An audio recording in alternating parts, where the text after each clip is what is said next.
All right, everyone, go ahead and find your seats. We'll be getting started here in just a minute.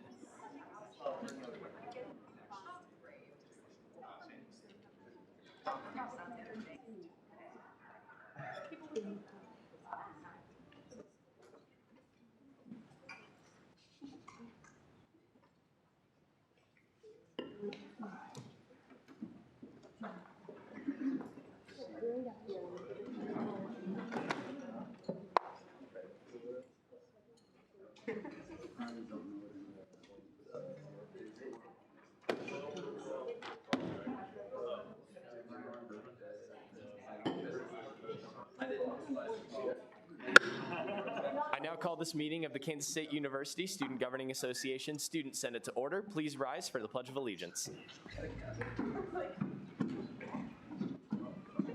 I pledge allegiance to the flag of the United States of America and to the republic for which it stands, one nation under God, indivisible, with liberty and justice for all.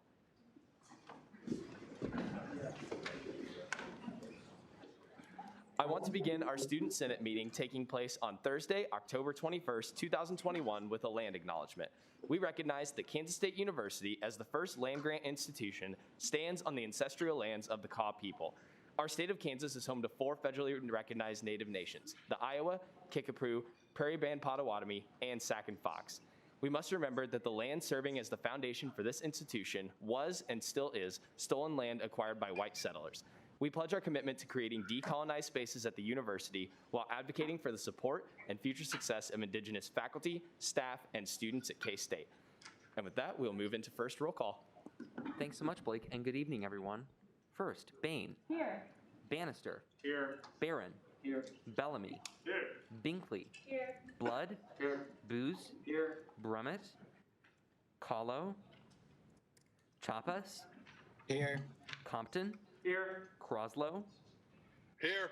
Cunningham. Dimott. Dock. Here. Dunlap. Here. Encero. Here. Esslinger. Here. Fields. Here. Fuss. Here. Gann. Here. Holland. Here. Hotzel. Here. Jambunathan. Here. Kramer. Here. Lister. Here. Long. Here. Lynn. Here. Marquez. McPhee. Here.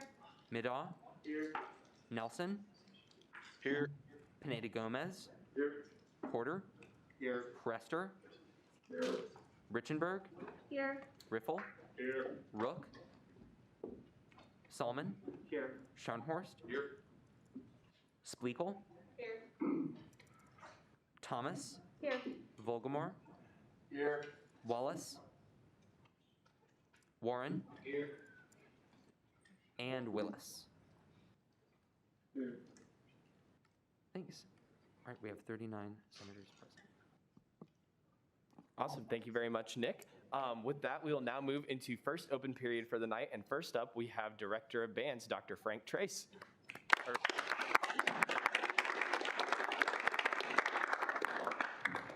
Good evening, everybody. Thanks for having me here. Nick called and said, give me an update on the band, so I thought I'd give you something. It's just nothing but good news for once. So we can all use that, I think. I know you're going through the same thing we are. I've been doing this a number of years, and this is the most challenging year. I thought after we got back to school and this was over, it would just kind of smooth. This is just extremely challenging for you and for faculty and staff and everybody that works at this place in terms of trying to get through this, and everybody's, ready to jump off the ledge and all kinds of things. So it's kind of heartbreaking to deal with some of this stuff sometimes. So hopefully we're coming out of this, it's getting better, and I got good news to share with you. So if we would go to the third one, the West Stadium band facility, not that one. I think Not the that people on Zoom want you to talk into the mic. Talk microphone, okay? You can grab it if you want. Yeah, that was right there. There you go. I'll stay right here. Can you hear me now? Yeah. Okay. I want to show you this because we've had a need for a building for the band program for a long, long time. We have facilities in 4 buildings and 9 rooms, and it takes a long time just to have a home football game. So I want to show you where we are with this and give you the good news of where we are. So you guys are the experts on this technology stuff. Sorry, Dr. Craig. It's kind of weird. Yeah, the file is not wanting to open. Is it a URL to a video? Yeah. 'Cause I'm saying the beginning of one. Exactly. So like maybe you could. Can you drag it into the... Click rename.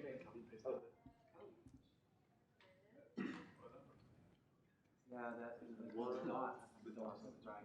Yeah, this will be a stretch, but try. If it doesn't work, we could show the other two and I'd take it through it. There it is. There you go. Since 1944, the KSU Foundation has been where the K-State family That's not what I was unites showing, no. to make a difference. We're here to inspire. Look. Well done. Just Google the name of it. You know what the title of the video is, Dr. Craig? West Stadium Band Hall? Yeah.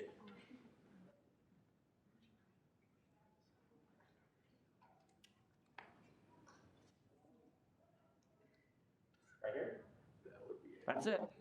That might be it. My job is to make college easier because students have a lot on their plate. Here we go. My name is Frank Trace. I'm director of the Kansas State University Marching Band, and it's good to be here with you today. Clapping to the Wabash Cannonball and singing the K-State fight song are highlights of any K-State sporting event. In 2020, the pandemic and COVID-19 silenced that music to some sense, but it didn't dampen the spirit, and we were there. We were there in the north end zone of the stadium. We were there in Bramlage and Ahern Fieldhouse with the volleyball team and the basketball team. Our students are now more determined than ever to get back on the field to perform. And this football season, the band is returning to its original spot in the stadium, surrounded by our students. Marching band members are excited to return to their home in the stadium. Wouldn't it be nice if we had a home of our own for our own rehearsals and storage facilities?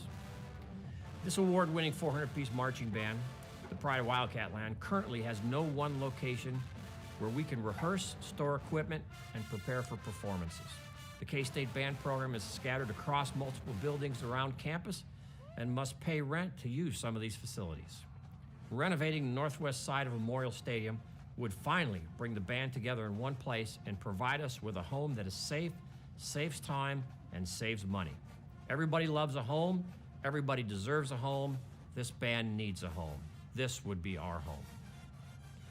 A facility like this will help us recruit and retain our outstanding band members and staff. We're the only Power 5 conference school without a designated home for the marching band. This facility, as we envision it, would be a symbol of respect and pride in our organization from our alumni, K-State staff, donors, students, and community supporters. This band hall would enable us to have one location for all equipment, instruments, and uniforms. Our students would know what they have is a safe place, no matter what the weather, for their instruments, gear, and for themselves. Having this new band hall on the west side of Memorial Stadium puts us right next to our practice field. What a great convenience. It saves us time, it saves us money. The band could spend time working on the music indoors, all together in one place, and then quickly transition outside to work on our marching skills instead of what we currently must do. Walk from McCain Auditorium to Memorial Stadium and then back again after practice. With your support, the K-State Marching Band will have a home of our own, making a huge difference in the lives of our music-loving students across campus.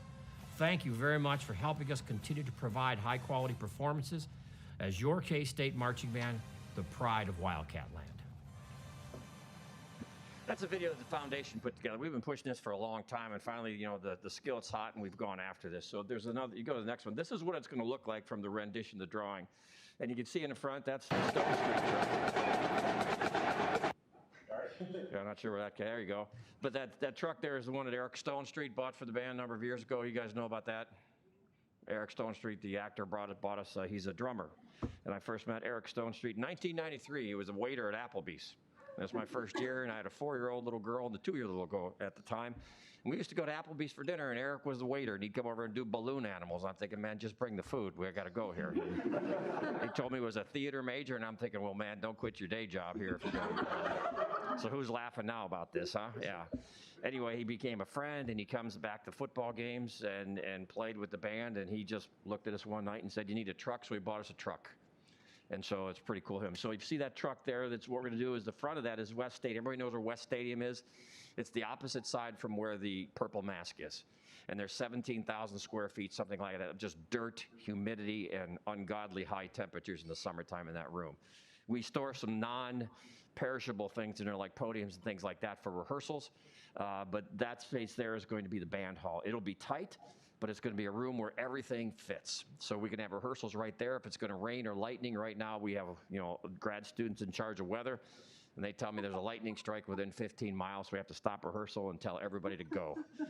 And so if you play tuba, you're probably thinking about this. You got a lightning rod in your hand and you're running across campus, and I just keep waiting for that to happen. But so we're going to be able to go inside right there. There's going to be a brick patio in the front with donor names on it. There's going to be offices for the directors, for the graduate students, for the Classic Ad coordinator, the color guard coordinator, twirler coordinator. Our honorary fraternities and sororities will have a storage room there. Every instrument will have a storage area, and it will be such that we could just walk in, put our instruments there, and everybody can go home. so nobody has to carry instruments from wherever they are to where the rehearsal is. It's going to be great. It's going to be acoustically treated. If you look at the back side of this towards the running track there's 3 doors there. They will be ramped down to the field. The number one enemy of a marching band member that plays tuba and percussion are stairs. Because you cannot see, if you look at a football game, and most of you are gone before the end of it, but when we get out of section 26 now, I'm standing there and my assistant's at the other stairs. We're grabbing tubas and drums and counting steps as they go by, because you can't see them to come down. And to fall down the stairs would be painful. To fall down the stairs with a 32-inch tuba or a sousaphone would be very painful.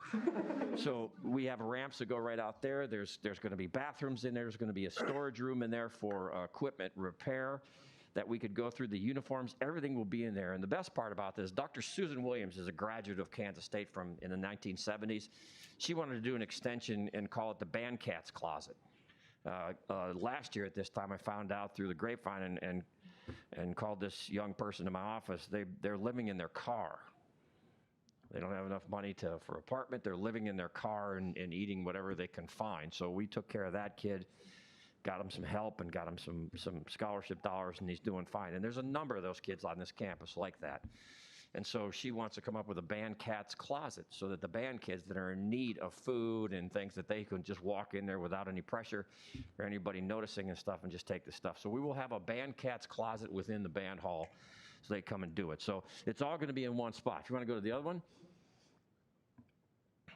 We have naming rights, and the good news is the original price on this was $3.5 million, but you're well aware of what's going on right now. The price is probably $1 million higher than that, and the problem is that getting equipment and all of the things that we need for that is going to take a long time. So we're originally going to break ground in January and move in August for next football season, but it looks like we're going to break ground somewhere later than that, and as the architects and engineers said on Friday, we got some bad news. You know, it might be 3 months before we can get you in there. 3 months later than we expected, maybe October, November. And I said, I've been waiting almost 30 years for this, so 3 months is no big deal. And they kind of chuckled, and it's really true. So the good news is all the naming rights there. You can see where we've had, we're still 2 rooms short, and I think we might have people to do that by the end of the weekend here or next week. Each room costs something to put your name on it. The building's been named. We're waiting for the Board of Regents to meet and approve this and go forward, and it'll all be public and go through it. But we have raised somewhere over $4.2 million already for this. So it's going to be built. It's going to happen. I've learned an awful lot about the process. I learned an awful lot about taxes and why people give the amount of money they do, because they'll lose it in taxes. This is a wonderful time to be giving at the end of the year, so you can beat the tax system, but at the same time, this is a worse time to build a building because it's going to cost a lot more than it would probably about 2 years from now, but we can't wait. We're going to get this thing done. So the good news is we got a building. It's designed. It's being engineered. It's being acoustically treated, and we just about raised all the money we need, so God bless America, huh? So we're hopefully going to move in there, and the Classy Cats will have a room in there. There's going to be mirrored walls so they can do their thing, and color guard and the drum line and all the cat bands, and the volleyball band, and everything will be using it. It's just seems like a dream come true, but it's just what these students should have. There's no question. Questions? Awesome. Director Ebeck. So where exactly is this funding coming from? Donors. Donors. Yeah, and most of it are people just love the band. Just go to football games, and I've been to dinner with these people, and you walk. Sometimes I'll go to a lunch with somebody in Wichita at noon, and we eat, and I leave there at 4:30. I'm hungry again. But instead of a $10,000 donation, I get a $250,000 donation, which just blows me away. If you asked me for $1,000, I would give it to you, but I'd go home and say, okay, we're not doing this month or next month, but they're doing it. So it's there. It's just donors. Yeah, Senator Insero. Yeah, let me first of all, thank you for coming to speak to us, and let me preface this by saying I love this. How can we help you? I'm not asking you for anything. For the first time in a long time, not asking anybody for anything. So you're probably thinking there's a hidden agenda. There isn't. I don't know. Maybe if you wanted, once we get this thing built, if somehow support the Band Cats Closet with some supplies and things like that, the ramen noodles and all that stuff. We do that now. My wife and I go every 2 weeks and find out what they need over here and go buy a couple cases of it, because I was in college once too, and I was in that same boat, and I understand what that's like. So That's about the only thing. Everything else is taken care of. There's one thing that I could ask you to do, and I'm not sure if anybody could do this. If I had $1,000 for every email or phone call I get from alumni or fans asking me to stop the chant, this would have been paid for a long time ago. And there's nothing I can do. It's disgusting. There's no call for it, but it's there, and it's just not Kansas State. And this doesn't make it right. It is freaking everywhere.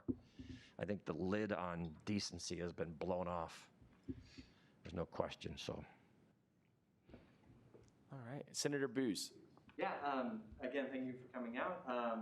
Is the band Cats Covered in collaboration with Cats Covered? Yeah, I met with the lady that runs Cats Cupboard. I asked her what we could do, how we wanted to do this, because I didn't know. I just thought you don't put boxes of food and you come and get it. And they gave me what we needed to buy, refrigerators to keep things cold, so on. And so that's all in the budget, and so that's all going to happen. Yeah, so we're doing it right. It's in conjunction with them, so they're really in control. Awesome. Chair Solomon. Are there any gender-neutral bathrooms in this, or no? There is. There is.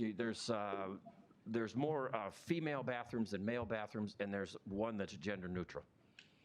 And again, this is going to be a really tight building. I mean, 400 kids and all the equipment stuff, but I'm not complaining at all. This is just going to be fantastic. Yeah. Senator Blood. More of a comment, but I'm, as a former sousaphone player myself, I'm very glad you're preventing permanent metal tutus with our sousaphone players as much as possible from falling down stands. Oh, okay. I was wondering, what the heck is a metal? I missed something. Yeah, it's dangerous. And the kid will heal, but it costs us thousands of dollars. Spoken like a true band director, huh? Chair Long. What architect/construction firm are you guys working with? It's Architect One. The construction group is Erasmus and Scalora. They're doing some of the heating ducts and things of that nature. And it's Hutton. Is it Hutton? Yeah. I sit in these meetings for 2 hours, and it's just way over my head. They say, "What do I think?" And I said, "I don't." Ask about the band, I'll get you there, but I have no idea what you're talking about here. Just my question is it going to be good? And they say yes, and I said, great. Yeah. Are there any further questions for Dr. Trace? I have one really quick. How have you liked Section 26 so far this year? We love it. And I think, that was not my idea to go back there, but we wanted it. Coach Snyder wanted us to go back a long, long time ago. Gene Taylor and Coach Kleiman said, would you go back? And they called like in January. I said, look, if we had a game tomorrow, we'd be back there tomorrow. We think we're more effective there. I don't know if you go to the game and you watch the visiting coaches, I don't make eye contact with them anymore. Because we're just doing what we're supposed to do in home field advantage. It's stupid college kid fun. I mean that with all the love I can muster. That's what this is supposed to be. And we do make a difference. I think we make a huge difference. I do get warned from the referees about playing longer, if you're aware of that, because I kind of watch when the quarterback's going to call and then play up to the point. So, were you at the game last year at Oklahoma State with Gundy? Yeah. Sorry. But yeah, we love it. It's great. It's absolutely, it's where it should be. It's where we should be. Yep. All right. Awesome. Are there any further questions? Seeing none, thank you so much for coming today, Dr. Trace.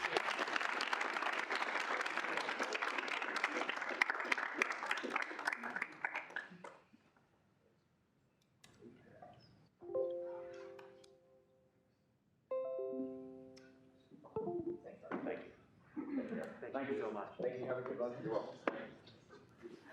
All right. Are there any further speakers tonight for first open period? Seeing none, we will now move into approval of the minutes for tonight. The minutes were distributed on Tuesday, along with our agenda and legislation tracking information, as well as a great letter from Monty Putnam, who we commended last week. So if you haven't gotten the chance to read that yet, definitely do. He specifically shouts out SGA and loved his time at K-State. But with that, can I get a motion to approve the minutes? Senator Blood. I move to approve the minutes unanimously. Second. It has been moved and seconded to approve the minutes. Are there any objections? Seeing none, the minutes will stand approved. We'll now move into our announcements for the week. So first off, at the top, we have our COVID-19 vaccine information. So please consider getting vaccinated if you have not already. We currently have an opening for the position of Senate Operations Chair, and those applications are due tonight by 11:59 p.m. So if you're interested, please let me know and apply at the link below. Interviews will be occurring on Sunday for this position. Third, our legislative advocates application has just opened up. Anyone who's interested in advocating for K-State students, specifically in Topeka this spring, is highly encouraged to apply. You can contact Logan Cohn, our legislative director, with any questions for that, and the application can be found there. Next, Technology Director Nathan Vance is looking for interested students to serve on the Student Technology Committee, and this committee helps to evaluate various SGA initiatives, such as mobile credentials, DARS redesign, student portal needs, etc. Please feel free to reach out to Nathan if you are interested for that. Our proxies for the week, we have Esslinger for Stout, Nelson for Mayor, Riffle for Coke, Kramer for Shear, Pineda Gomez for Carr, Scharnhorst for Willis Jackson, Booze for Glasscock, and Insero for Kid. Then we have our Zoom request form there, as well as Senate shoutouts. And our SGA member of the week this week is intern Ethan Pilchard. Ethan has done lots of work on the Governmental Relations Committee thus far and has been working really hard on writing legislation. Thank you for all of your hard work and dedication, Ethan, if we can get a round of applause.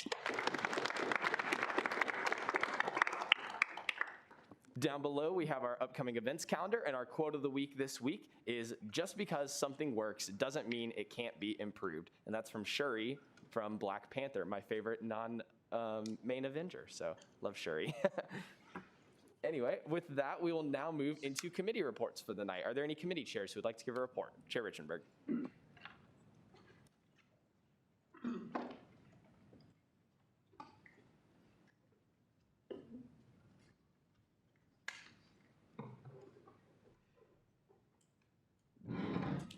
Okay, so we finally picked a date about when we are going to do our vaccine push.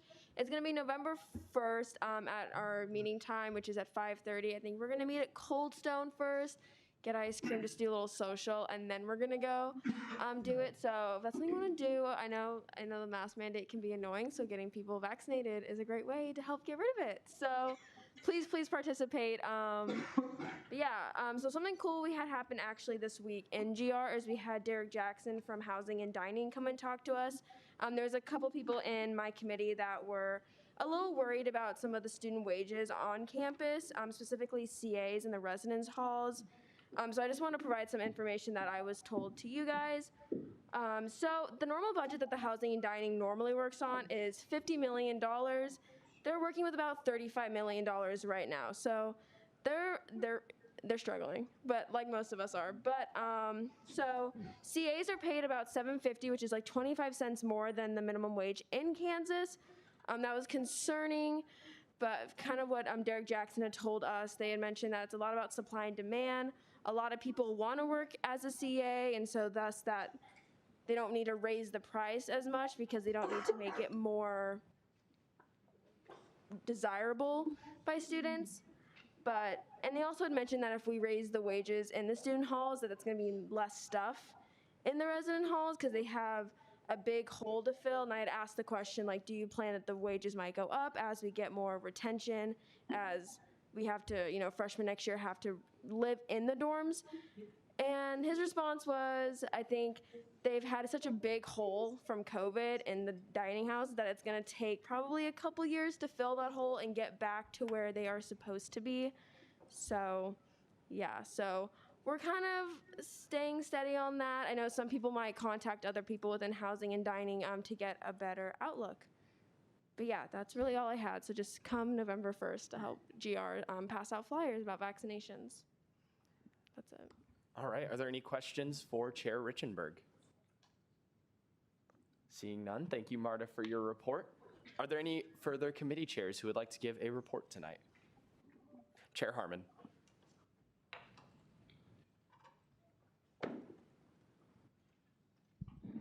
Hello, everybody. Your weekly insufficient funds update. So minor change.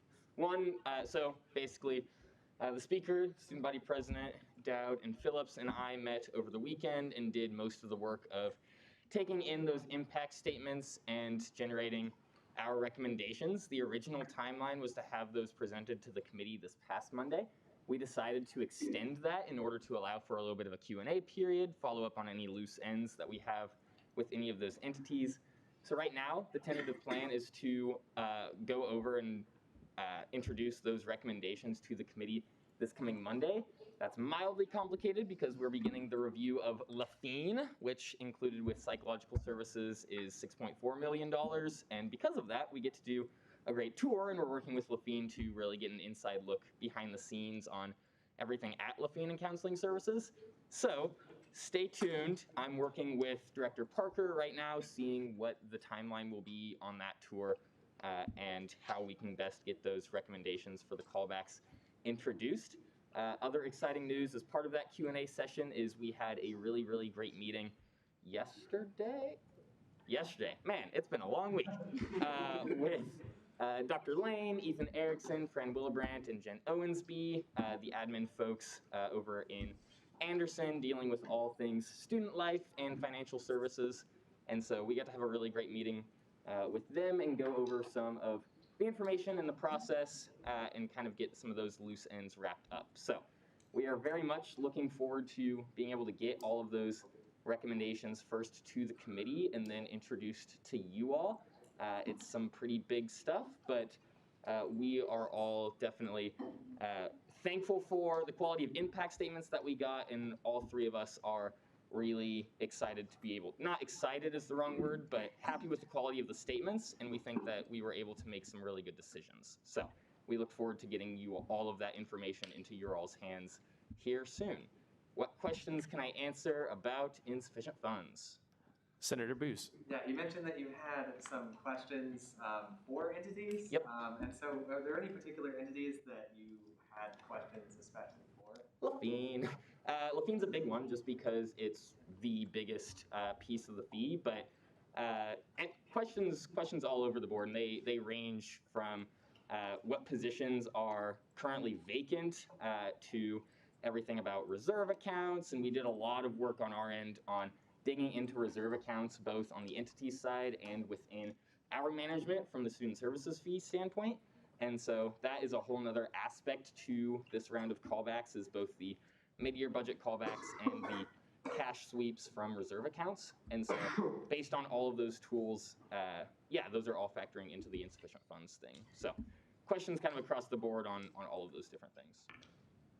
Are there any further questions for Chair Harmon? Seeing none, thank you very much for your report, Max. Absolutely. Oh, and I should report. Go for Can it. I do a secondary report? Go for it. Not insufficient funds, actual full review student services fee.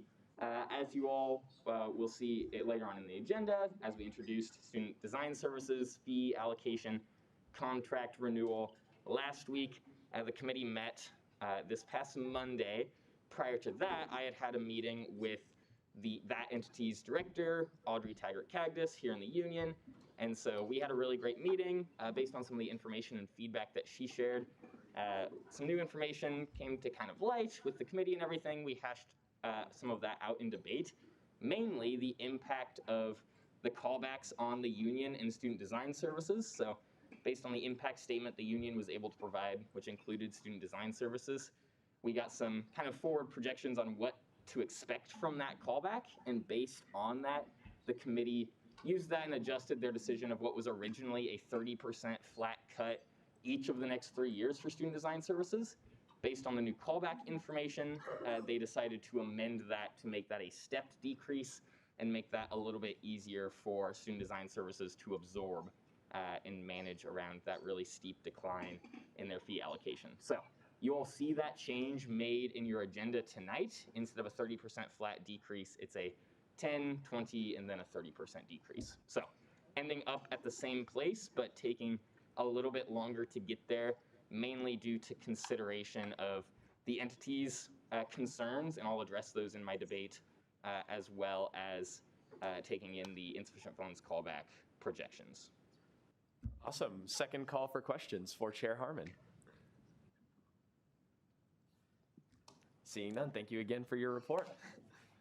Are there any further committee chairs who'd like to give a report? Chair Jambunathan. Yeah.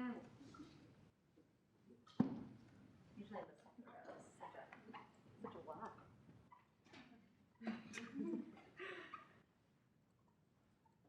I'm breaking in this leather jacket and it makes so much noise when I walk.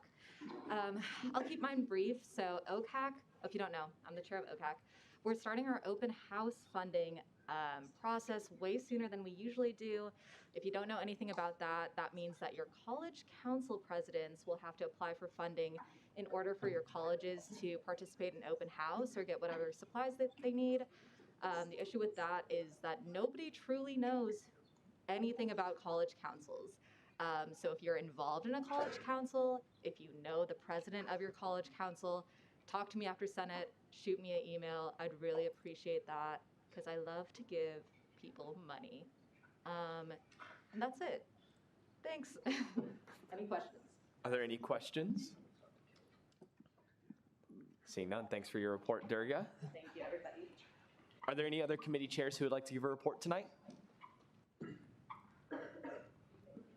Seeing none, are there any directors who would like to give a report tonight? President Dowd.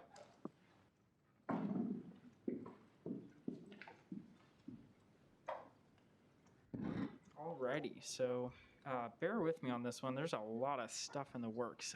Thankfully, Max was able to cover the majority or the entirety of student services fee.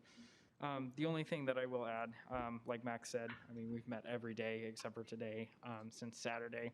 So we have been putting in a lot of work just between the three of us, not to mention all of the work that happens individually. In regards to process, we really approach that by diving into those impact statements individually, making recommendations from the different lenses that the three of us had, and then coming together and discussing every single entity as we move down the list. So incredibly thorough and really happy with the work that we've done on that. And also just want to, again, shout from the mountaintops how appreciative we are of this process and the fact that students control the fees that we pay into. I am going to continue to really shout that from as loud of a podium as I possibly can because I was chatting with a mentor of mine who did her grad studies at Texas A&M, and essentially there was a fee increase and the newspaper covered it, and she asked her coworkers, and essentially her coworkers were like, well, you know, we really don't care about that. That's the state school, so the state can do whatever they want and charge us whatever they want. That is not the case here. We're students. This is as much of our university as it is anyone else's. And it's important that we remember how much authority and responsibility that has been placed on our shoulders in managing all of that. Last week we met with Kathleen Hatch. She is our Associate Vice President for Student Wellbeing. So it was really great to walk around campus, and we talked about updating certain spaces in the union and just spaces throughout classrooms to make them more healthier and providing potential alternatives to just sitting. So obviously, I mean, that's not something that's like an agenda item, but just something that's in the works. Also talked about reevaluating services offered, be it lifting or counseling services.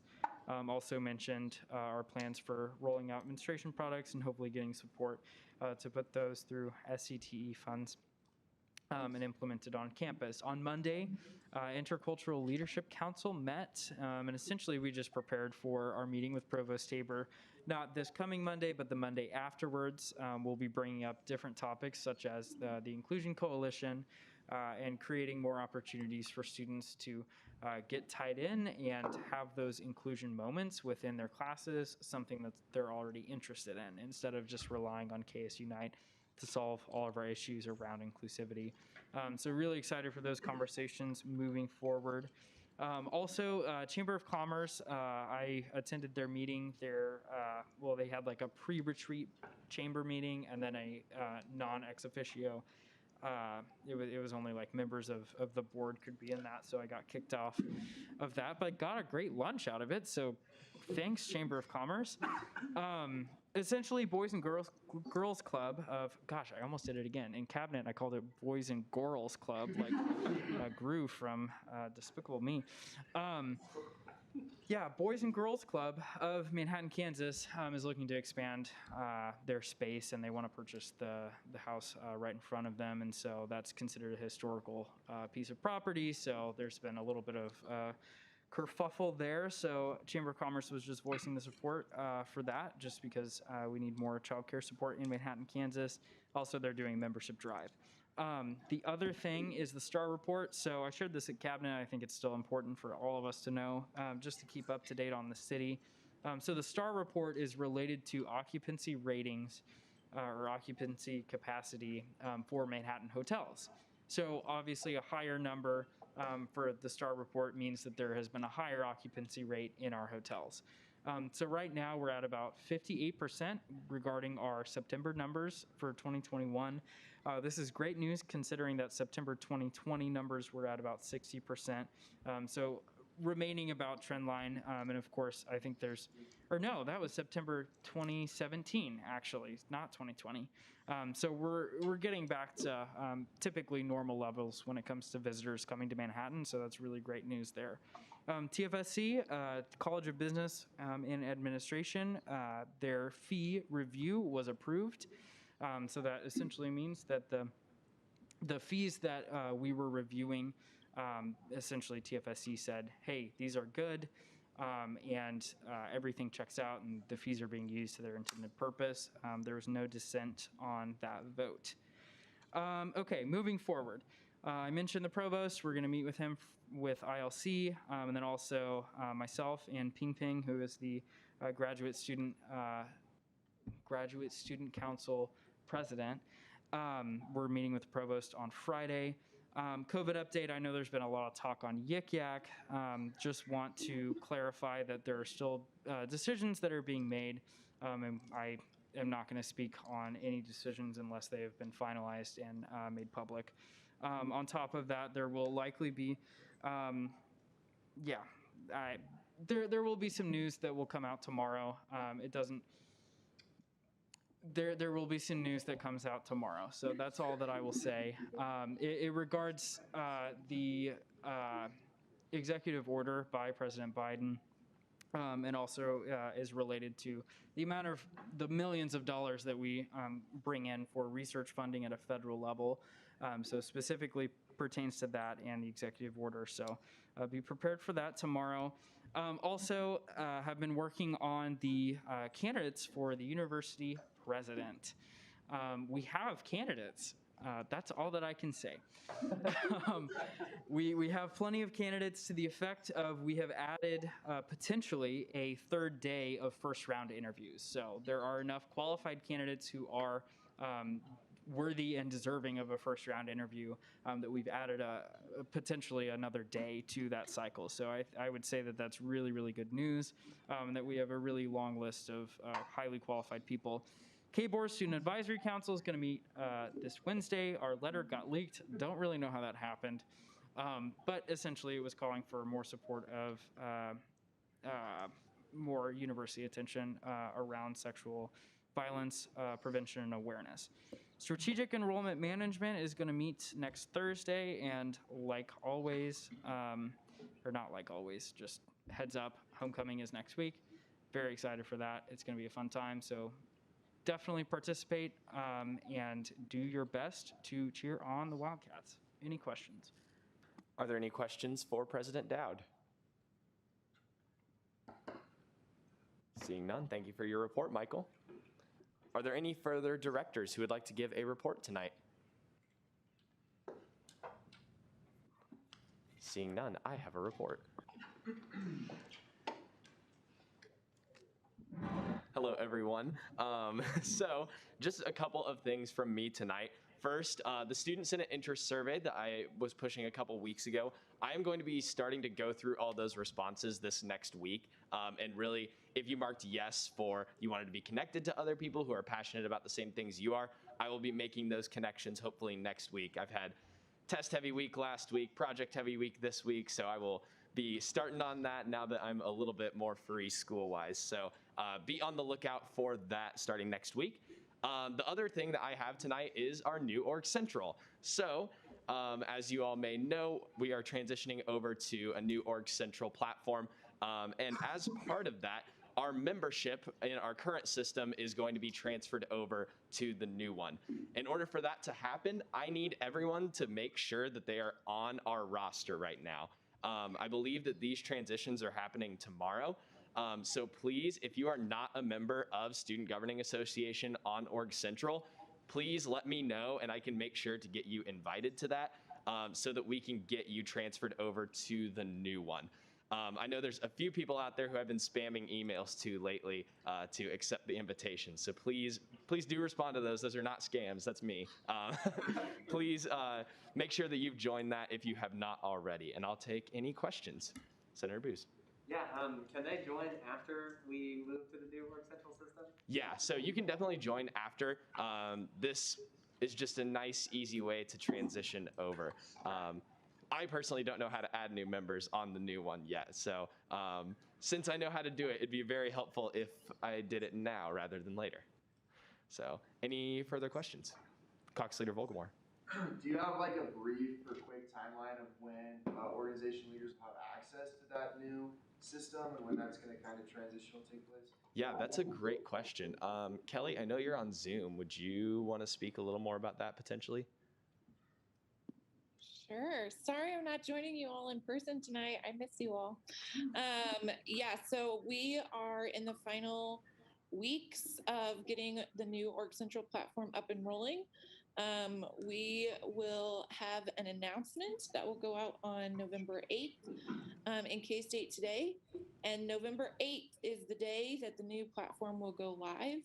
So you will actually be able to start accessing it at that point. Our team is working on transitioning all the rosters and organizations and forms and documents for SGA and other groups right now. So do keep an eye out to K-State Today next week and every week now until November 8th. And then the new platform will be live on that day. And then we'll do a training as well. So if you're a student org leader in another place, there will be some trainings available. And I think next week or the following week, I'll be giving a demo to this group pre the launch. So y'all will get an inside look at what it'll look like before anyone else. Awesome. Thank you very much for that, Kelly. Any other questions for me? Cool. Thank you all.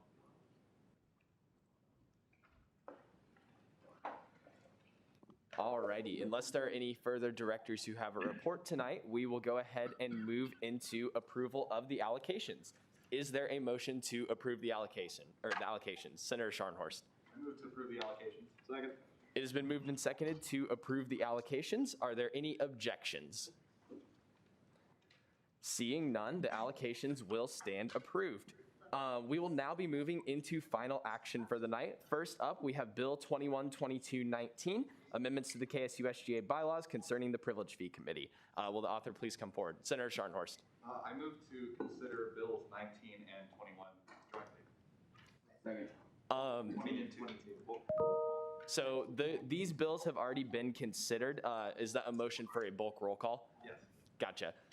Is there a second on that? Seconded. It has been moved and seconded to bulk roll call bills 19 and 22. Are there any objections to that bulk roll call? Seeing none, bills 19 and 22 will be bulk roll called. Will the author of bill 19 please come forward?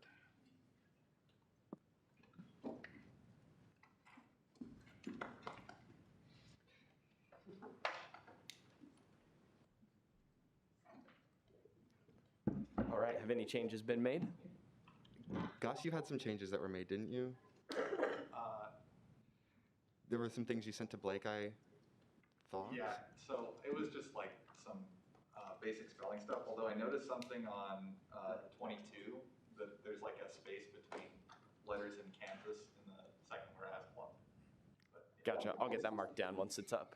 Just spelling stuff. If you couldn't hear Gus, there were just some minor spelling changes, but other than that, nothing else has changed. Awesome, first rights to debate.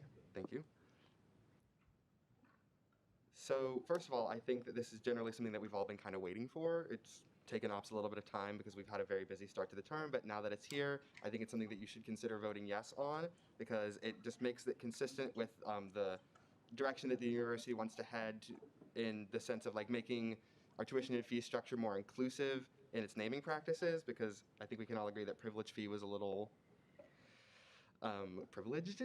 So student services fee is just a much more consistent terminology with the direction that the university is headed. So I think that that is one of the main reasons that we should vote yes on this legislation. Additionally, having an incongruous fee name with the name of the committee that services that fee is something that I think would be a little frustrating and hard to understand for a lot of people at the university.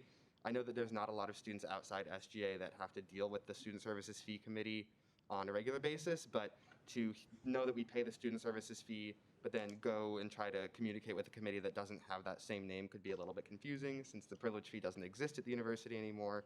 I think that we need to just make it more consistent with the way that the university wants it to be. Additionally, I know that there are some out there that want to leave the name as privilege fee, but like I said, I think it just keeping it more consistent with what the university wants it to be. And I know that like the current privilege fee committee administers that fee, but just like making it consistent with across what the administration wants and what SGA is currently doing, and with the contract that we're going to pass with the student design services, I think that we should vote yes on this legislation. Thank you. All right, thank you for your debate, Evan. Is there any debate in the negative on Bill 19? Is there any further debate in the positive for Bill 19? Is there any debate at all for Bill 19? Seeing none, we will now move to Bill 22. Will the author please come forward for Bill 22?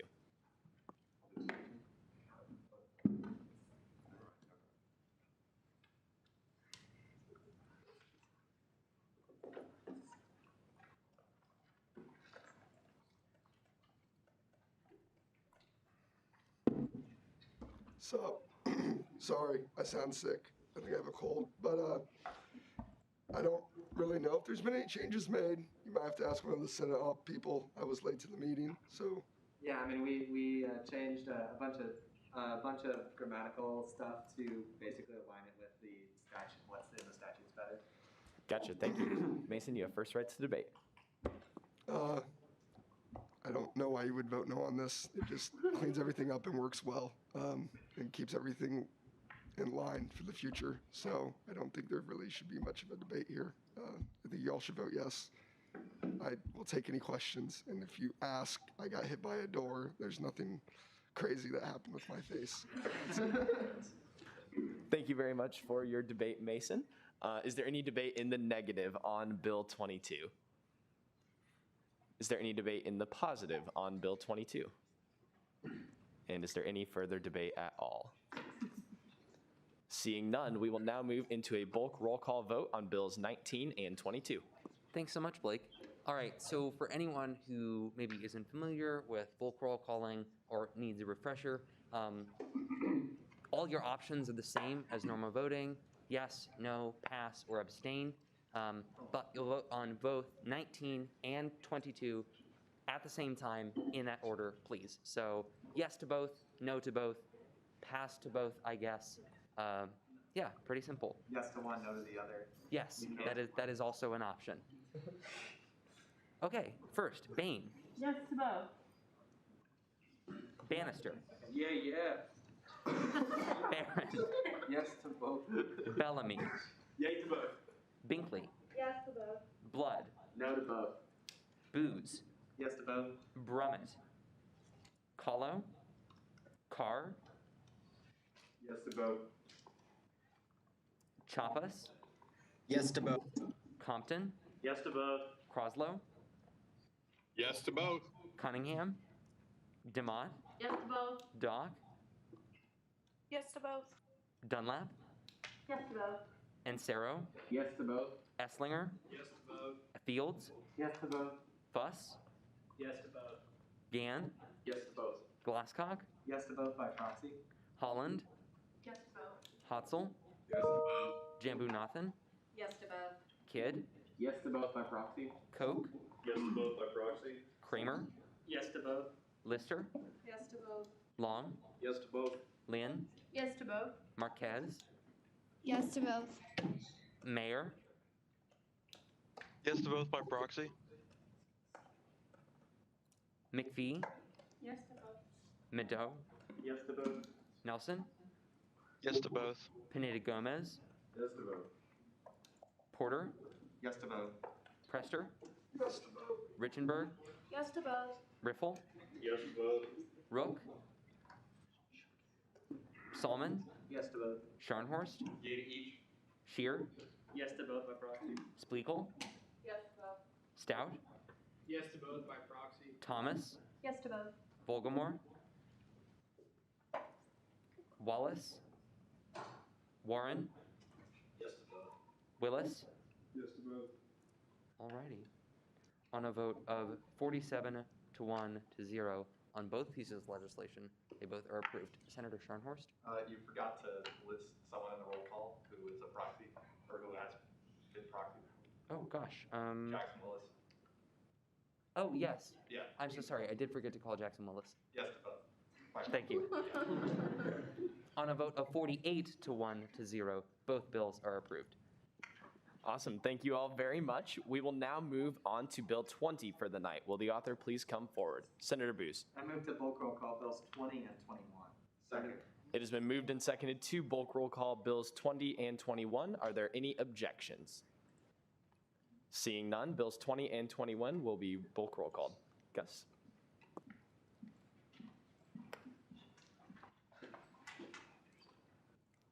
Okay, so my bills, both, they're pretty simple changes. One of the important things that SGA is charged with is maintaining and improving our election system year after year. That's why the elections commissioner at the end of each election cycle releases a report noting what we can do better and what our strengths and weaknesses were generally. So it's just a little change that saves a lot of time on the part of the elections commissioner and the elections board both. Yeah, I don't have anything else. All right. Thank you for your debate, Gus. Is there any debate in the negative on Bill 20? Is there any further debate in the positive? And is there any debate at all? Seeing none, we will now move to Bill 21. Will the author please come forward? Senator Scharnhorst. I have an amendment. All right. And is there a second on an amendment? I would second. All right. And I have that amendment prepared up here for me. So on Bill 21, the amendment is on line 96 to unstrike within 24 hours. And then on line 119 to unstrike filing complaints there. And that is a debatable motion, Gus, so you will have first rights to debate on that.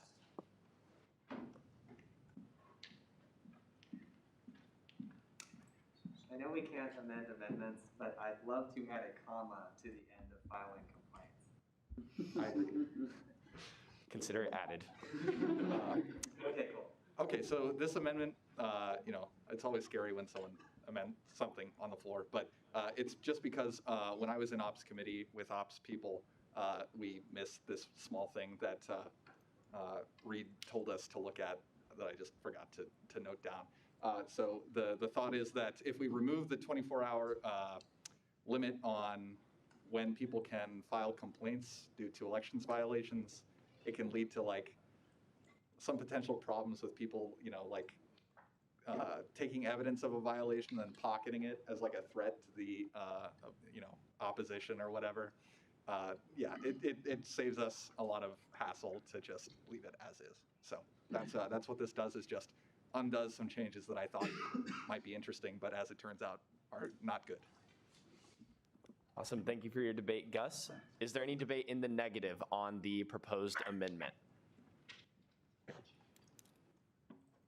Is there any further debate in the positive on the proposed amendment? And is there any debate at all on the amendment? Seeing none, we will now move into a hand vote on that amendment. So all of those in favor, please raise your right hand. Proxies, you may raise 2 hands. All right, all opposed, same sign. And any abstentions? With that, that amendment will pass. So 96 will be unstruck, and 119 will also be unstruck with a comma added at the end. So with that, Senator Scharnhorst, you have first rights to debate on Bill 21. I decline. Yielded. All right, we will now move to debate in the negative on Bill 21. Is there any further debate in the positive on Bill 21? And any debate at all on Bill 21? Seeing none, we will now move into a bulk roll call vote on Bills 20 and 21. Alrighty, thanks so much, Blake. Exactly the same as before. Bain. Yes to both. Bannister. Yeah. Barron. Yes to both. Bellamy. Yeah to both. Binkley. Yes to both. Blood. Yes to both. Booz. Yes to both. Brummett. Kahlo. Carr. Yes to both by proxy. Chappas. Yes to both. Compton. Yes to both. Croslow. Yes to both. Cunningham. DeMott. Yes to both. Doc. Yes to both. Dunlap. Yes to both. Encero. Yes to both. Esslinger. Yes to both. Fields. Yes to both. Fuss. Yes to both. Gann. Yes to both. Glasscock. Yes to both by proxy. Holland. Yes to both. Hotzel. Yes to both. Jambunathan. Yes to both. Kidd. Yes to both by proxy. Koch. Yes to both by proxy. Kramer. Yes to both. Lister. Yes to both. Long. Yes to both. Lynn. Yes to both. Marquez. Mayor. Yes to both by proxy. McPhee. Yes to both. Middow. Yes to both. Nelson. Yes to both. Pineda Gomez. Yes to both. Porter. Yes to both. Prester. Yes to both. Richenberg. Yes to both. Riffle. Yes to both. Rook. Solomon. Yes to both. Scharnhorst. Shear. Yes to both by proxy. Spleakle. Yes to both. Stout. Yes to both by proxy. Thomas. Yes to both. Volgamore. Yes to both. Wallace. Warren. Yes to both. Willis Jackson. Yes to both by proxy. Willis Reese. Yes to both. Alrighty. On a vote of 48 to 0, both bills are approved. Awesome. Thank you so much, Nick. We will now move on to Bill 23. Will the author please come forward?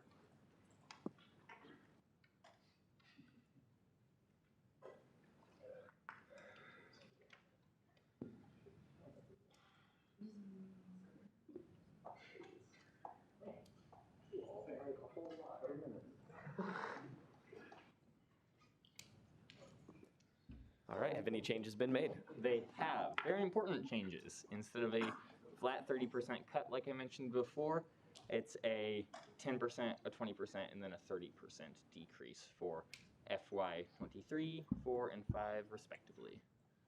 Thank you very much. You have first rights to debate. Absolutely.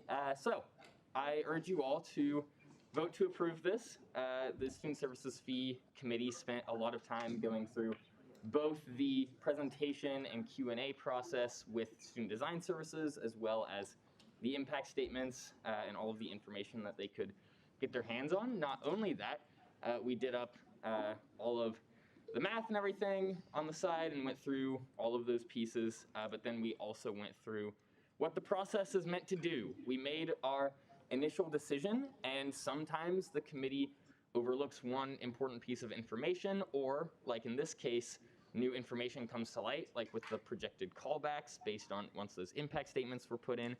And we went through the process. We amended it. I got to speak with the entity director, and I found, especially in the last 2 weeks, that's been one of my most important roles, is the liaison between the committee and the entity director. I've spent the last 2-3 weeks in tons of meetings playing the other side to whatever party I'm representing. I'm always representing the committee and students when I'm meeting with entity directors, and then on the flip side, I'm always representing entity directors when I'm meeting with the committee.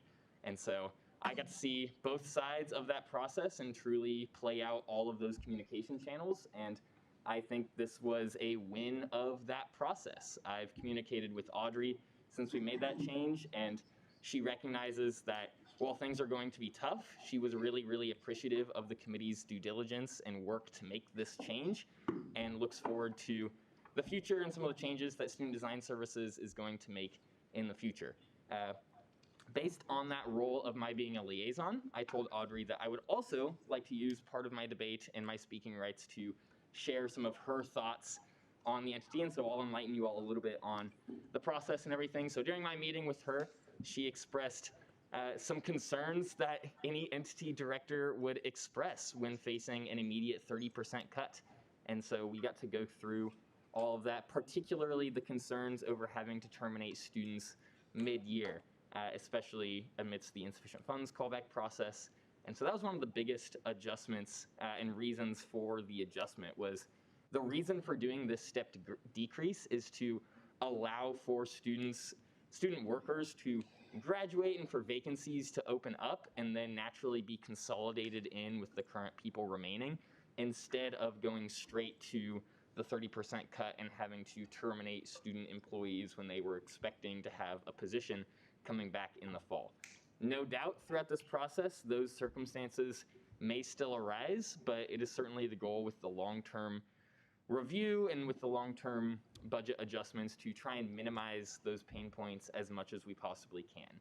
So that was some of the pieces of communication that went back and forth between all of us, and she communicated with me that she was really happy that the committee decided to make this stepped decrease cut, and recognizes that it's still going to be tough, as it always is, but that she is still hopeful for the future of Student Design Services and looks forward to the good work that they can do serving student orgs going forward. So we know it's going to be tough in that long-term end, but at the end of the day, she was also super appreciative and recognizing the hard work that the committee has yet to do in trying to lower the overall long-term allocation of the fee. As we've been talking about with the insufficient funds process, this year is different than last year. Last year, we got to make one-time callbacks and think it was all going to be coming back to normal this year. Didn't come back to normal. There is no reason to expect that the $2 million deficit does not go away unless we make significant cuts and structural changes this year. We started doing that last year. Student Senate passed some really, probably precedent-setting in a long time at least, cuts for entities starting last year, and those were significant and severe.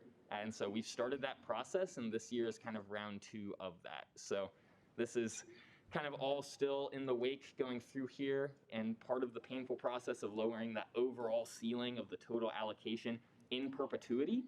But we're really appreciative of the work that we got to do in the communication we had back and forth with the entity directors. Audrey's also the director for UPC and Campus Entertainment Fund, which are 2 of the other 4 entities that the Student Services Fee Committee is reviewing long-term this year on the normal schedule. And so we will definitely be continuing that relationship with her. So with that, I am more than happy to answer any questions that you all may have. Except you passed a bill last year that removed questions from debate. I did that. I'm not happy to answer questions. Mr. Speaker, if you do have parliamentarian point of order, so different role, different hat, you are still allowed to ask questions, fully part of the intent of the debate last year, especially under matters of really important circumstances like this. If you have a particular question, you may request for a question of privilege directed towards me. So if you have any burning questions since last week, we can deal with those, but they're not part of the process and not meant to take up an hour of Senate's time. Thank you. Thank you very much for that, Chair Harmon. Caucus Leader Lynn. I do, in fact, have a question for you. What were the changed numbers you said? I just didn't catch them. Excellent question. So if you scroll down to the actual contract, we all love the contracts.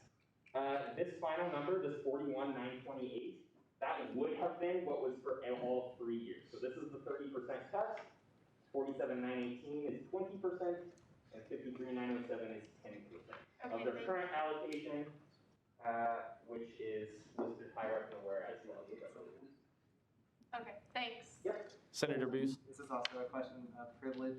What was the vote in the committee to adopt the amendment to the step decrease? It was unanimous. Awesome. Thank you all very much for that. I will now be seeking debate in the negative. Is there any further debate in the positive? Senator Booz. I have an amendment. Okay. I sent it to both you and Max via email. Check. Hold on. Let me read the amendment first. The amendment is changing it back to a flat 30% decrease for all 3 years. Gotcha. Yes, so that amendment does make it so that 41,928 number is the amount funded at for every year.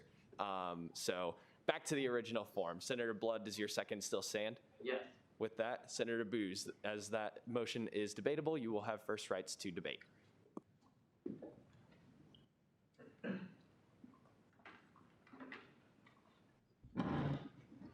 Yeah, hello, and welcome to a not quite positive speech. No, but like, I seriously think that this is something we should be discussing. I have seen deficits in the privilege fee every single year that I've been a student senator. They haven't gone away. They've gotten worse, partially because of COVID, partially because of enrollment decline. And I think that, like, if the strategic enrollment management plan works, we will be more likely to need a 30% cut next year than we will 3 years from now. I think we might actually be able to cut them less in the third year, but I think that we might actually need to have 30% cuts on a whole bunch of entities. And since we are ending up starting with student design services, then we might as well just, we might want to cut them by the most anyway. I know that this is not great. The situation is not great at all. But especially if you think we're going to be improving the amount of money we have starting in fiscal year 2024 or thereabouts, then like what we really need to do is dampen the impact on fiscal year 2023 and 2022. I think we're in 2022. And therefore, like, we might need the bigger cuts now rather than the bigger cuts later. So I think we should discuss this and really hammer out like what we think is the best course of action here. Thanks. Thank you for your debate, Senator Booz. Senator Scharnhorst. I have a question of privilege. So if we pass this as is, for example, or after it's amended, is it binding that we can't change those numbers until the contract is up again? It is for Max. Go for it. Excellent question. The process to change those is they'd have to be called up for review by the Student Services Fee Committee. The old one doesn't exist anymore. So it's not impossible. It's been done before.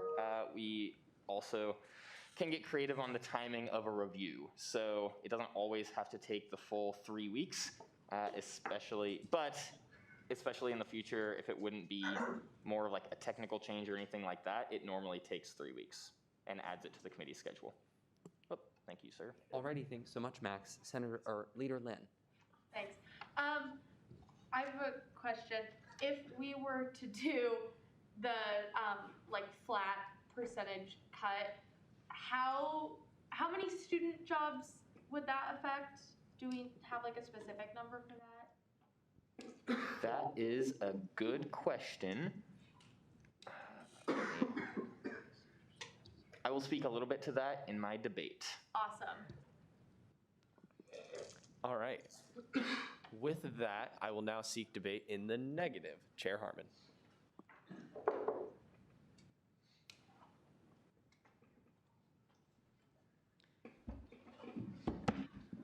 All right. I absolutely appreciate the intent of the amendment. Senate should have this debate. The committee knows that it did back and forth for a good chunk of time. I am up here with this debate wearing a little bit of both of the hats, both as the entity liaison, but also my own personal opinions. And so speaking from the perspective of entity liaison, we went through a lot of that discussion. So sorry, my apologies.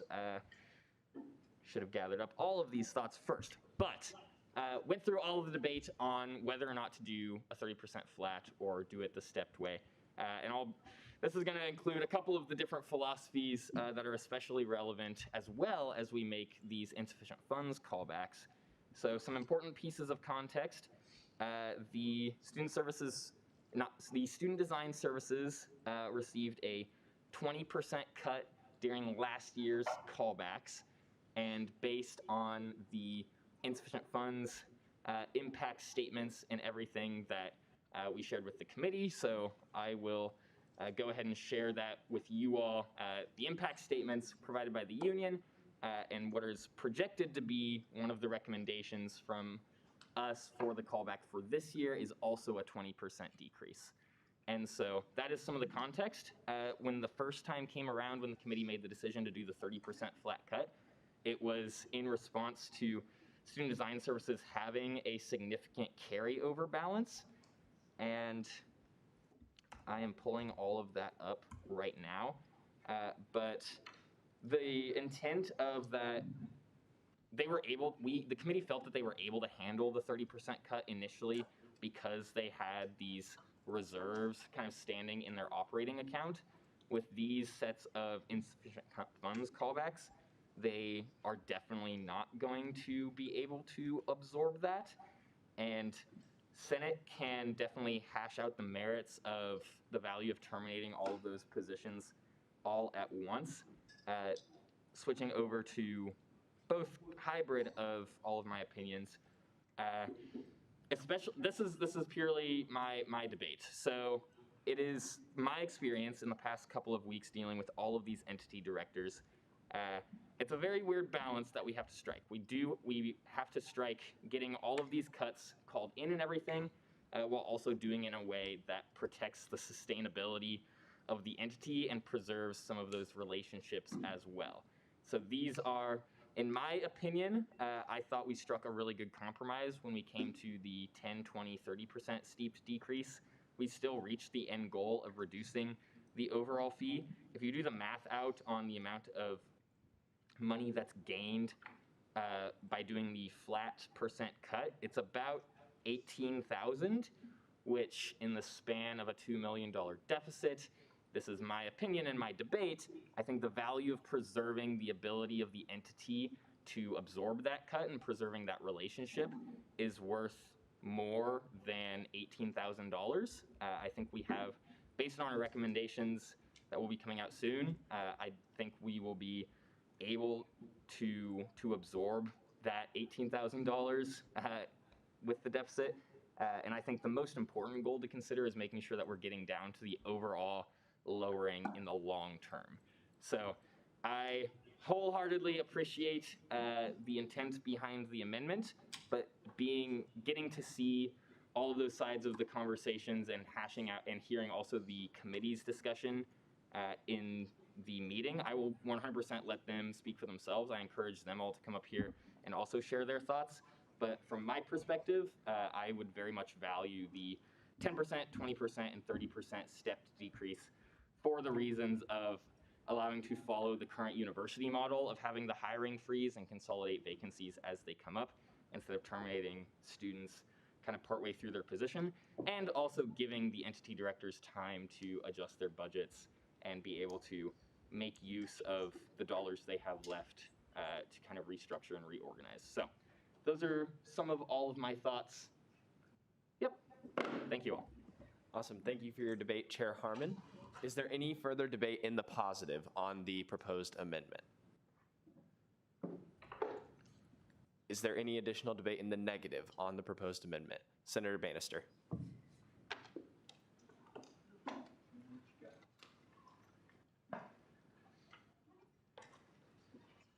I just wanted to offer some clarification about one of the reasons why, we anticipate okay to do these stepped increases. The goal of the Student Services Fee Committee is to do long-term strategic planning, as well as the current budget issues, and we have multiple tools to deal with that. So it makes it easier for the directors for planning and budgetary purposes to have these steep cuts. But if we do next year, when we're facing deficit issues, which we probably will, we can do callbacks next year, or we can choose to backfill from a series of funds. it's better to utilize all the financial tools that we have available for us and allow our directors to have more capacity to plan than just to arbitrarily choose to cut to a certain amount. And whenever we bring up an allocation towards you, we're not just cutting these entities because we want to backfill and we want to solve our budget issues. A lot of them are actually about what we see for the future of the entity and what their role on campus is. So sometimes the budget cuts aren't only designed to save money, but they're designed to encourage efficiency for directors in their hiring processes or how they're allocating student hours. So I know that a lot of, and you can always ask us or like email like Max or anyone on the committee about why we make certain decisions, but a lot of times there's a lot more that goes into it than just the numbers, and it's about the strategic plan that we have for those entities regarding how they're choosing to exercise their efficiencies. So I just wanted to make that clear for like going into the future, and that's all I have. Thank you for your debate, Senator Bannister. Is there any further, or is there any debate in the positive on the amendment? Is there any additional negative debate for the amendment? Caucus Leader Lynn.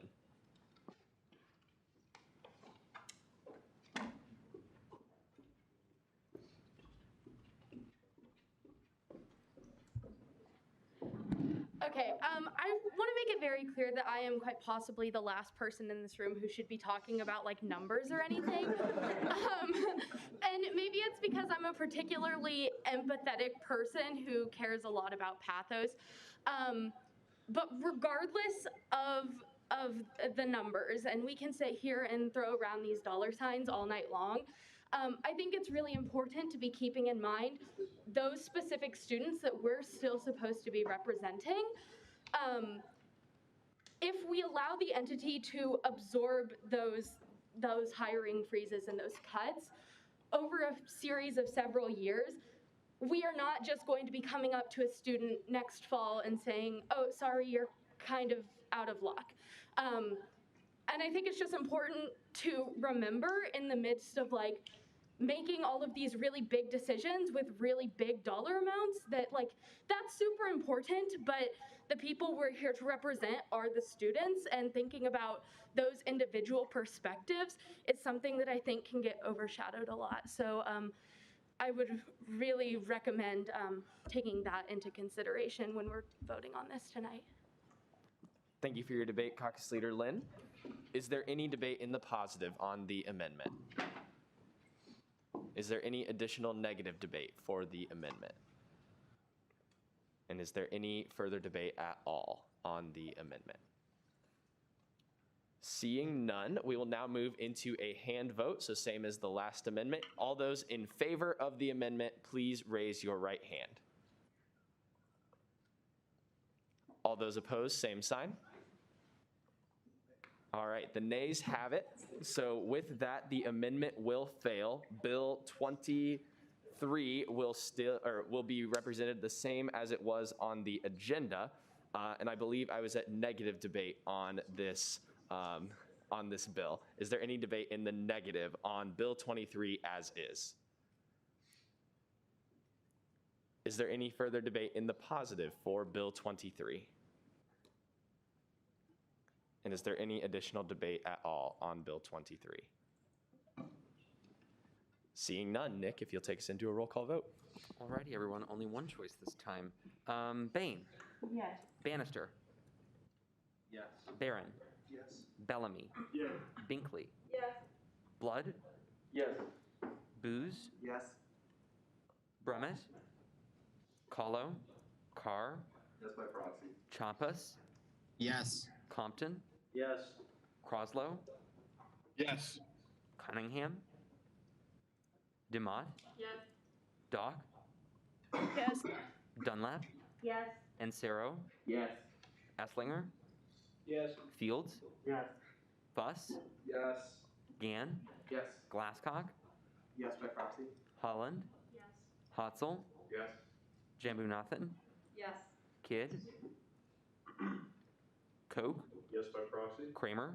Yes. Lister. Yes. Long, Yes. Lynn, Yes. Marquez, Yes. Mayor, Yes, by proxy. McPhee, Yes. Midaw, Yes. Nelson, Yes.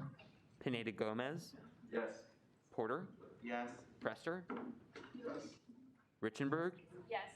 Riffle, Yes. Rook, Salmon, Yes. Scharnhorst, Yes. Shear, Yes, by proxy. Splekel, Yes. Stout, Yes, by proxy. Thomas, Yes. Volgamore, Yes, indeed. Wallace, Warren, Yes. Willis Jackson, Yes, by proxy. Willis Reese. Yes. Alrighty. On a vote of 49 to 0, that bill passes. Thank you very much, Nick. We will now move to Resolution 21-22-29. Will the author please come forward? Chair Richenberg. I move that we roll call vote Resolution 29. Second. It has been moved and seconded to hold Resolution 29 for a roll call vote. This motion takes 15 senators in order to pass. It's kind of a weird one. So all of those in favor of roll call voting Bill 29, please raise your right hand to if you are a proxy. All right, I see more than 15 in the chamber. Resolution 29 will be held for a roll call vote. Have any changes been made? Yes, there have. Aside from just adding authors, as well as clearing up that little piece at the end about IFC, PHC leadership, there has been a change to Section 1, Subpoint B. That used to just read something about creating a new focused approach to like something regarding sexual violence to ASAP, separate from ASAP. However, we cleared up with the CARE office that they want to implement Wildcats Make a Pact, which is a bystander awareness training, and make that mandatory for all incoming students during orientation and enrollment. So it's just a more specific version of what we were asking for and something that they're already working on. All right, you have first rights to debate. Great, thank you. This should be quick. I really don't have a ton to say. I think it really speaks for itself. Sexual violence on our campuses is something that we need to do everything in our power to solve. And there's no Band-Aid for this problem. This is an adaptive problem, and it's going to take a lot of time and frankly will never be solved. So I think that this is just a step in the right direction. I also think that this is a great way for Student Governing Association to show our support to survivors of sexual violence, and to show that our campus can be a safe space and that we want to be there for all students. So if anyone has any specific questions about certain parts, I'd be happy to answer those really quickly through question of privilege. So yeah. Thank you for your debate, Maggie. I will now seek debate in the negative on Resolution 29. Is there any further debate in the positive for Resolution 29? And is there any debate at all on Resolution 29? Seeing none, Resolution 29 will now be held for a roll call vote. Alrighty, thanks, Blake. Bain. Yes. Bannister. Yes. Barron. Yes. Bellamy. Yes. Binkley. Yes. Blood. Yes. Booz. Yes. Brummet. Kahlo. Carr. Yes, by proxy. Carr. Yes, by proxy. Chappas. Yes. Compton. Yes. Croslow. Yes. Cunningham. DeMott. Yes. Dock. Yes. Dunlap. Yes. Encero. Yes. Esslinger. Yes. Fields. Yes. Fuss. Yes. Gann. Yes. Glasscock. Yes, by proxy. Holland. Yes. Hotzel. Yes. Jambunathan. Yes. Kidd. Yes, by proxy. Koch. Yes, by proxy. Kramer. Yes. Lister. Yes. Long. Yes. Lynn. Yes. Marquez. Yes. Mayor. Yes, by proxy. McPhee. Yes. Midaw. Yes. Nelson. Yes. Pineda Gomez. Yes. Porter. Yes. Prester. Yes. Richenberg. Yes. Riffle. Yes. Rook. Salmon. Yes. Scharnhorst. Yes. Shear. Yes, by proxy. Splekel. Yes. Stout. Yes, by proxy. Thomas. Yes. Volgamore. Yeah. Wallace. Warren. Yes. Willis Jackson. Yes, by proxy. And Willis Reese. Yes. Alrighty. On a vote of 48 to 0, that bill also passes.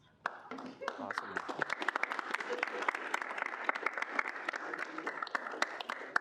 Thank you all very much for that. With that, we are now done with our final action agenda for the night, and we'll move into introduction of allocations. Is there a motion to consider the allocations? Chair Long. I move to consider the allocation. Second. It has been moved and seconded to consider the allocations. So first up, we have Bill 212224, which is the on-campus allocation to the Asian American Student Union. They requested $100 for to-go containers for their phone raiser. I think I pronounced that right. Phone raiser. That is on me. So that will be held at the Morris Family Multicultural Center on Halloween. Requested $100, recommended $100. The second one was a travel allocation to the student chapter of American Society of Landscape Architects. They requested travel funds for requested $1,000, recommended $1,000. That is the ASLA Conference on Landscape Architecture, November 19th through November 22nd in Nashville, Tennessee. With that, we will now move to introduction of legislation. Is there a motion to consider Resolution 30? Senator Booz. I move to consider Resolution 30. Seconded. It has been moved and seconded to consider Resolution 30. Will the author please come forward?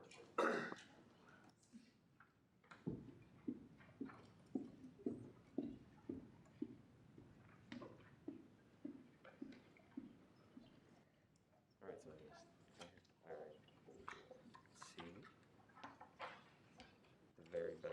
There we go. Alrighty. Hello, everyone. So yeah, I am obviously an intern here. Not sure exactly how this went, but I think it was something of an incredible effort. My part as well as everybody for their support. I'd like to thank that before I read this out tonight. So moving forward, this is a welcoming letter to Manhattan, Kansas Afghan refugees, Resolution 212230, authored by myself, sponsored by the Governmental Relations Committee, Maggie Billman, Andrew Booz, Michael Dowd, Cameron Koger, Peyton Lynn, Blake Phillips, Nick Saya, and R.J. Selman. Whereas the Kansas State University Student Governing Association should continue to represent the K-State student body as an inclusive, welcoming, equitable, diverse, proactive, and compassionate organization, whereas the United States federal government, through the Department of Defense, enacted the full withdrawal of United States military personnel from Afghanistan, whereas the manner of the withdrawal has led to the collapse of the Islamic Republic of Afghanistan at the hands of the Taliban, whereas since the conflict's emergence, nearly 6.5 million Afghan refugees have managed to flee the country over the course of the 20-year war, whereas whereas in addition to the immigrants counted during the war, hundreds of thousands of Afghan civilians have been displaced from their homes and cities, at times being separated from their families, whereas having fled the conflict, a number of Afghan refugees and their families will be immigrating into Riley County, Kansas, whereas these families require food, water, shelter, basic utilities, and a new place to call home, and whereas KSUSGA should welcome Afghan refugee families in their time of need. Be it resolved that Section 1, the Kansas State University Student Governing Association formally acknowledges, welcomes, and supports the wave of Afghan refugees immigrating into Riley County. Section 2, upon passage by the Student Senate and signature of the Student Body President, a copy of this resolution shall be sent to the Interim Chief Diversity and Inclusion Officer, Dr. B. Stoney, Special Assistant to the Chief Diversity and Inclusion Officer, Stefan Yates, Director of the Center for Student Involvement, Kelly Ferris, Chief of Staff and Director of Community Relations, Linda Cook, Assistant to the President and Chief Governmental Relations Officer, Dr. Sue Peterson, Vice President for Student Life and Dean of Students, Dr. Thomas Lane, University President Richard B. Myers, the Manhattan City Commission, City Manager Ron Fair, and Mayor of Manhattan, Kansas, Wynn Butler. All right, are there any questions or corrections for Bill 30? Senator Booz. Yeah, you noticed this, but it should be governing online purposes. Yes, I am aware of that.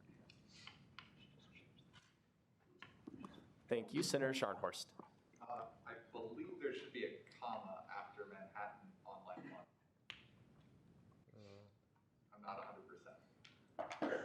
What clause exactly? In the title? Just the title. The title itself? I believe, yeah, you need a comma after the name of the city. Do we put commas in titles? I don't think we do.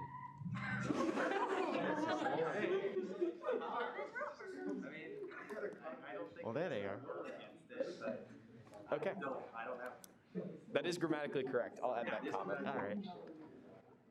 Let that be a precedent then. Senator Bellamy. Yeah, so I don't believe refugees should be capitalized. Which line is that? Like 4 of them. 32, 26, 19. That might be it. Oh, 37.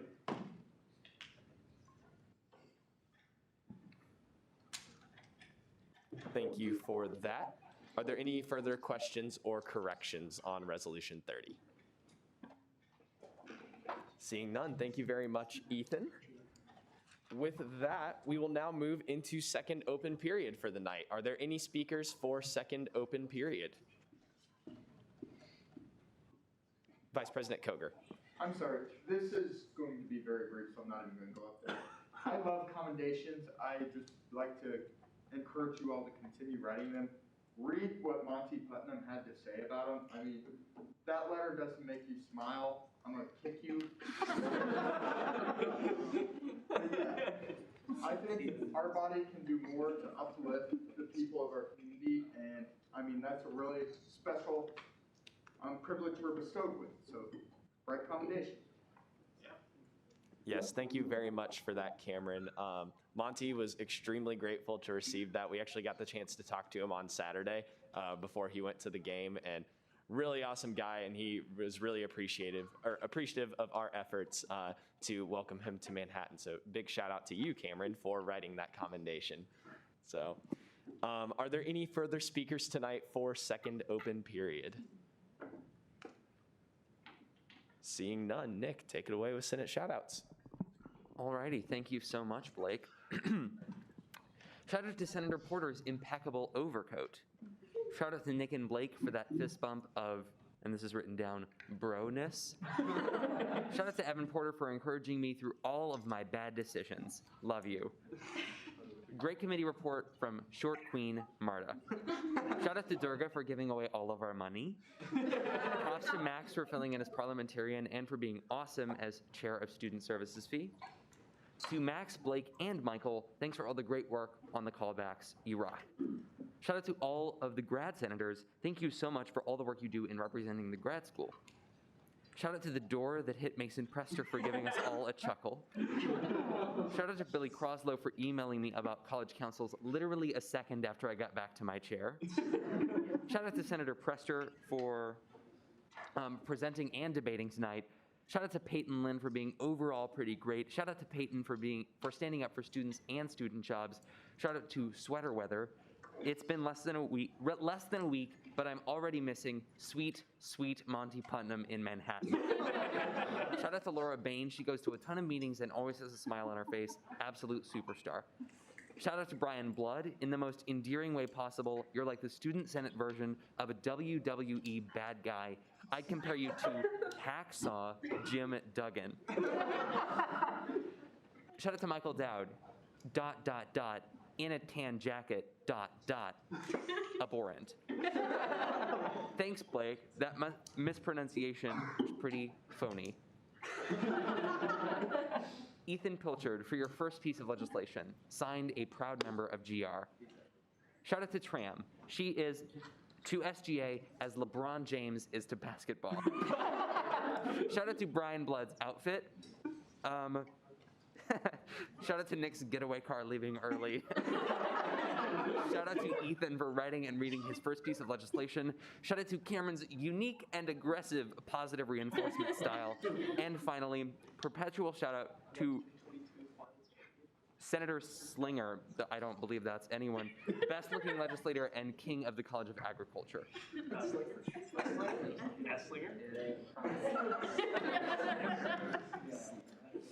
So, congratulations, Eli. That's it, everyone. Awesome. Thank you very much for that, Nick. Reference of legislation for tonight. Bill 24 will be referred to the On-Campus Allocations Committee. Bill 25 will be referred to the Travel Allocations Committee. And Resolution 30 will be referred to the Governmental Relations Committee. With that, second roll call. Alrighty, everyone. Bain. Here. Bannister. Here. Barron. Here. Bellamy. Here. Binkley. Here. Blood. Here. Booz. Here. Brummett. Kahlo. Carr. Here by proxy. Chappas. Here. Compton. Here. Croslow. Cunningham. Here. DeMott. Doc. Here. Dunlap. Here. Encero. Here. Esslinger. Here. Fields. Here. Fuss. Here. Gann. Here. Holland. Here. Hotzel. Here. Jambunathan. Here. Kramer. Here. Lister. Long. Here. Lynn. Here. Marquez. Here. McPhee. Midaw. Nelson. Pineda Gomez. Here. Pineda Gomez. Here.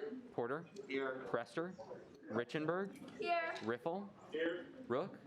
Salmon. Here. Scharnhorst. Here. Splekel. Here. Thomas. Here. Vogelmore. Here. Wallace. Warren. Here. Willis. Jackson and Willis Reese. Alrighty, thanks so much, everyone. All right, with that, I will now seek a motion for adjournment. Senator Gann. Move to adjourn the meeting until October 28th. Is there a second in there somewhere? I heard it. All right, it has been moved and seconded to adjourn unless there are any objections. We will now stand adjourned. Have a great night, everyone. Drive safe and go Pats.